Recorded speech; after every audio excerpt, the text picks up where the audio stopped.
தமிழகத்தில் தேர்தல் வாக்குப்பதிவையொட்டி ஏராளமான வாக்காளர்கள் விடுபட்டது குறித்து எழுந்த புகார்களுக்கு நீலகிரி பாஜக தொகுதி வேட்பாளர் எல் முருகன் கருத்து தெரிவித்துள்ளார்.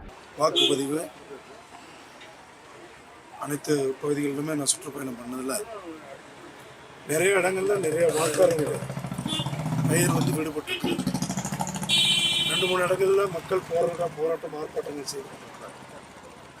இந்த அரசாங்கம் அது நிறைய வேணும்னு நிறைய பேர் எடுத்திருக்கிறார். இதெல்லாம் ஒரு முறையாக விசாரணை செய்ய வேண்டியிருக்கிறது.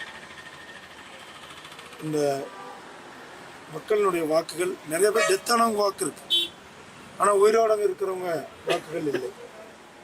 இது மக்களுடைய ஒரு பெரிய பிரச்சனையாக வாக்காளர்கள் அவர்களுடைய ஜனநாயக கடமையை ஆற்ற முடியாத சூழ்நிலையில் இருந்து கொண்டிருக்கிறார்கள்.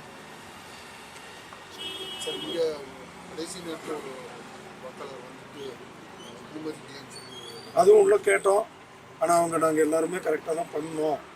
2 வாக்காளர் அவங்க 5:58க்கு வந்துட்டு தான் சொல்கிறாங்க.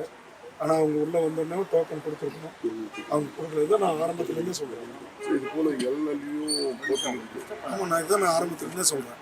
நான் ஃபஸ்ட்டு டேலேருந்தே சொன்னேன், தேர்தல் நடத்தும் அலுவலர்கள் நேர்மையாக இருக்க வேண்டும், தேர்தல் நடத்துபவர்கள் விமர்சனங்களுக்கு அப்பாற்பட்டு இருக்க வேண்டும் என்பது, அது இருக்கிறதா இல்லையா என்பது ஒரு பெரிய கேள்விக்குறியாக தான் இருக்கிறது இன்றைக்கு நடக்கிற சம்பவம்.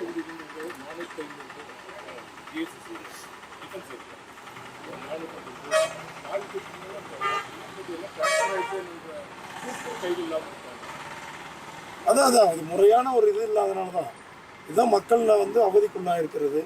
முதல்ல அவங்க யாருக்கு வாக்களிக்கிறார்கள் என்பது 2வது விஷயம். அவருடைய வாக்கு உரிமையே அங்கே மறுக்கப்பட்டிருக்கிறது.